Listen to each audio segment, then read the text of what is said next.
আসসালামু আলাইকুম প্রিয় ভাই ও বোনেরা, আপনারা সবাই কেমন আছেন? আশা করি আল্লাহর অশেষ রহমতে সবাই ভালো আছেন। আর আলহামদুলিল্লাহ আপনাদের দোয়ায় আমিও ভালো আছি। তো প্রথমত দিয়ে দিলাম এখানে আমি পেঁয়াজ কুচি আর দিলাম তেল, সয়াবিন তেল। তো একটু নাড়াচাড়া করে দিলাম। আর আজকের রেসিপি আমার দেশি শিং মাছ দিয়ে উস্তার ঝোল। ছোট উস্তাগুলো আছে না, ওই যে করলা, অনেকে তো আবার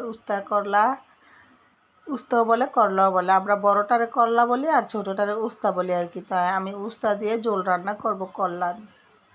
আর সাথে আমি এক পিস আলুও দিব আর কি। আর এখানে আমি দিয়ে দিলাম আদা রসুন বাটা, কাঁচামরিচ কুচি, হলুদ, মরিচ, লবণ, ধনিয়ার গুঁড়া।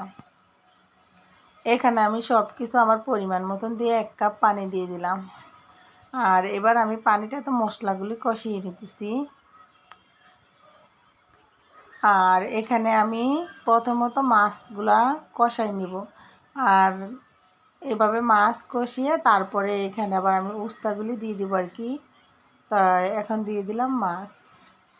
আর আসলে আমরা ঢাকা শহর থাইকা চাষের মাছ খাইতে খাইতে আমাদের কাছে এখন আর ভালো লাগে না। চাষের মাছগুলো দেখলে জানি ভয় লাগে। তো বাড়ি থেকে আসার সময় আমার ভাই নিয়ে আসছিল শিং মাছ আর কি। আমাদের এখানে আবার একটা ওই যে ছোট্ট একটা পুষ্করিণীর মতন আছে, ওইখান থেকে আর কি শিং মাছ পাইছে আর কি। তো দেশি শিং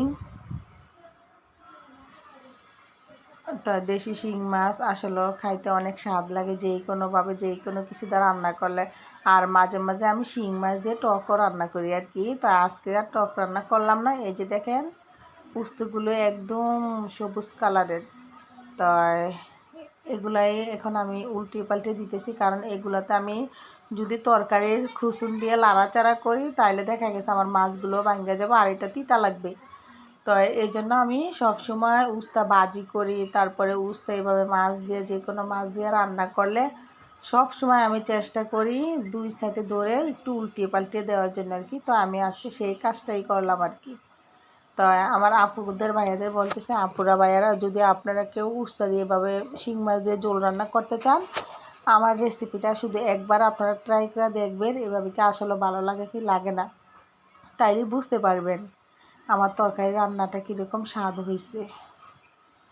তো আসলে দেখা গেছে এভাবে মাছ দিয়ে উস্তা দিয়ে রান্না করলে খেতে খুব সুস্বাদু হয় আর কি। তো এখানে আবার আমি একটু জিরা বাইটা, মানে পেঁয়াজ দিয়ে একটু জিরা বাইটা নিয়েছি আর কি, কাঁচা জিরা। তা এই কাজটা করবেন আপনারা যখন উস্তা তরকারি রান্না করেন, একটু কাঁচা জিরা বাইটা এইভাবে দিয়ে দিবেন। দিয়ে দিলে দেখা গেছে তরকারির কালারটা এত সুন্দর আসে, মানে আমি মাঝে মাঝে এই কাজটা করি। দেখা গেছে আমার কাছে আবার তরকারি যদি ভালো একটা কালার না আসে, ওই তরকারি খাইতে আমার কাছে একদম ভালো লাগে না, বিরক্ত বিরক্ত মনে হয় কি তরকারি যদি ভালো একটা কালারই না আসে তাইলে মনে হয় কি এটা তো মজা হবে না, আমার কাছে মানে এরকম মনে হয়। আর এখানে আমি পরিমাণ মতো কিন্তু পানিও দিয়ে দিলাম।